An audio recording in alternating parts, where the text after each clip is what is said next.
Diskusi dan perdebatan Imam Ali Ar-Ridho dengan pemuka Kristen. Jad Slik adalah pemuka besar umat Kristen dan ia telah berdebat dengan para ulama Islam. Jad Slik ia selalu berkata, umat Islam dan kita sepakat mengenai kenabian Isa dan kitabnya adalah kitab langit. Juga disepakati bahwa ia hidup di langit. Tetapi kami tidak sepakat mengenai kenabian Muhammad Mustafa. Mereka percaya kepadanya tetapi kami tidak. Tetapi kami sepakat bahwa dia telah wafat. Maka ketika dia tidak ada lagi, apa gunanya kenabiannya? Sebaliknya, karena Isa masih hidup, adalah perlu beriman kepada kenabiannya. Banyak di antara orang yang mendengar pernyataan ini tidak mampu menyangkalnya.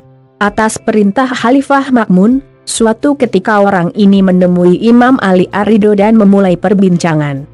Jad Slik bertanya kepada Imam Ali Ar-Ridho, pertama-tama, katakan padaku apakah Anda beriman kepada Isa dan kitabnya atau tidak?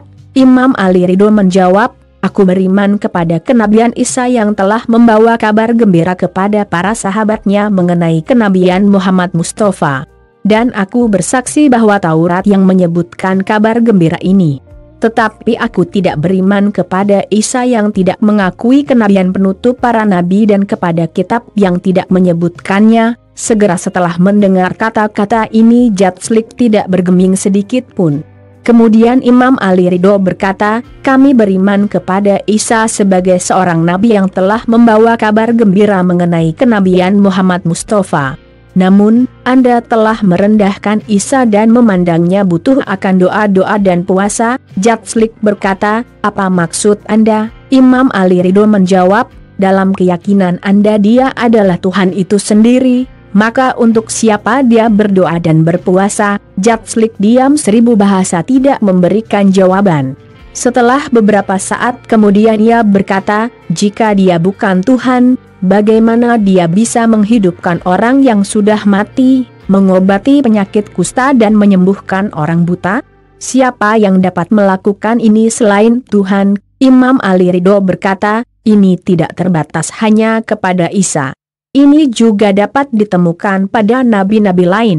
Nabi Isa berjalan di atas air dan mengobati orang buta dan penyakit kusta.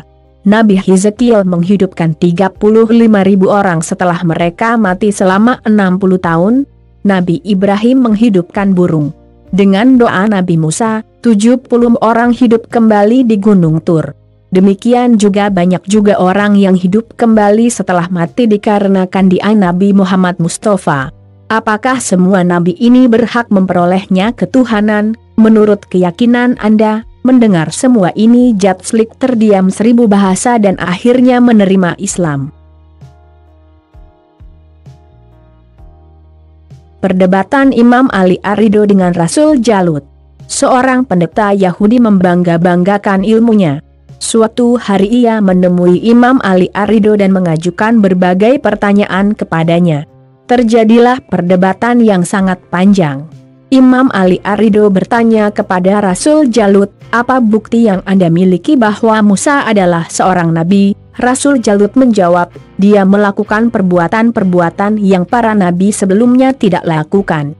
Seperti membelah laut, tongkatnya berubah menjadi ular, menyemburkan 12 mata air dari batu dan tangan yang bercahaya dan lain sebagainya. Imam Ali Ar-Ridho berkata, Anda berkata benar.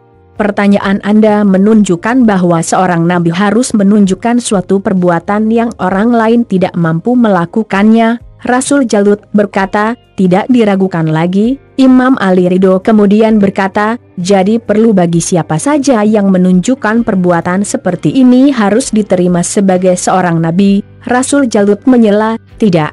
Lalu Imam Ali Ridho berkata, kenapa? Rasul Jalut menjawab, selain mukjizat-mukjizat tersebut, Musa memiliki kedekatan dengan Allah yang tidak dimiliki nabi lainnya.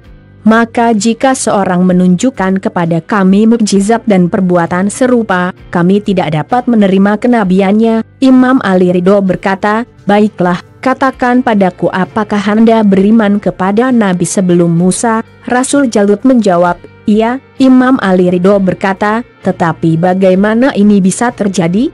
Sebelum Musa tidak ada nabi membelah laut, menyebabkan sumber mata air mengalir dari sebuah batu, tangannya bersinar atau tongkatnya berubah menjadi ular. Rasul Jalut berkata, "Bukan begitu, yang sebenarnya ingin aku katakan adalah bahwa jika seorang melakukan perbuatan yang orang awam tidak mampu melakukannya, bahkan jika itu bukan hal yang serupa, kami wajib menerima kenabiannya." Kemudian Imam Ali Ridho bertanya, "Jika demikian, kenapa umat Anda tidak menerima Isa sebagai seorang nabi?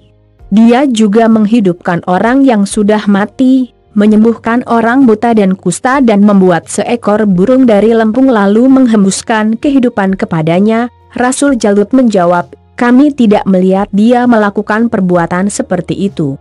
Orang-orang saja menyatakan dia berbuat demikian." Imam Ali Ridho berkata, "Lalu apakah Anda melihat mukjizat Musa dengan mata kepala Anda sendiri? Anda telah mendengar tentang mereka juga dari orang lain, bukan?" Mendengar ini Rasul Jalut terdiam dan dia tidak menjawab pertanyaan ini. Lalu Imam Ali Ridho berkata, "Dengan demikian Anda harus bersaksi kepada kenabian Nabi Muhammad juga karena beliau melakukan banyak mukjizat meskipun kenyataannya beliau adalah yatim piatu, gembala yang tunawisma dan diberi upah oleh orang lain. Beliau juga tidak pernah belajar satu huruf pun dari orang lain. Bahkan kemudian beliau membawa kitab Al-Quran yang terkandung di dalamnya semua peristiwa para nabi terdahulu. Selain itu, beliau memberitahukan tentang apa yang orang lain pikirkan dan apa yang mereka sembunyikan di dalam rumah." Mendengar ini Rasul Jalut menjawab, "Semua ini benar, tetapi karena kenabian Isa dan Muhammad tidak terbukti kepada kami tidak dapat menerima mereka sebagai nabi." Imam Ali Ridho berkata, "Ini jelas-jelas kebodohan. Tidak ada obat baginya." Sekian, semoga cerita hikmah ini dapat menjadi pelajaran untuk kita semua. Jangan lupa subscribe, like dan share untuk mengembangkan channel ini bersama-sama. Terima kasih.